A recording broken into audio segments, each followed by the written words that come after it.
This is an old charger from a Sony Ericsson something or other phone. It was a stupid phone. And I always wondered what's inside these plugs. Then I noticed that there's a screw. I didn't notice it before. I don't know why.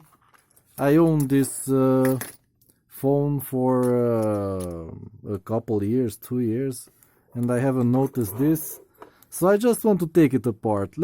To see what's inside this charge port, because they use this same plug for USB. If it had more pins, then it would be a USB cable and it would connect through a USB to serve as an internet dial-up modem or something, or file transfers, even though it didn't have a camera.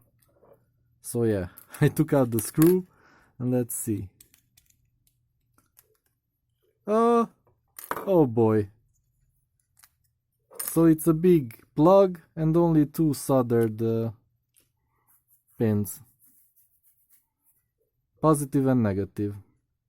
Okay, but I'll use this in another project. That's why I wanted to take it apart, because I'll cut it off anyway. Let's see, because we can disassemble it further. Some snap fits here. And the other one.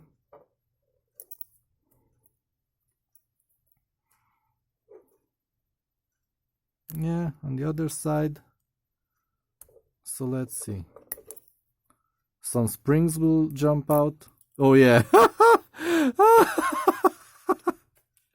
That's so funny. The springs are the contacts themselves. Can you see this? Anybody see this? Oh boy. So these are the pins that stick out and connect to the plug, and they are springy.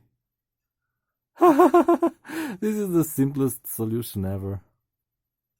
Just soldered to 2 pieces of... oh, it has to be steel, so it's springy.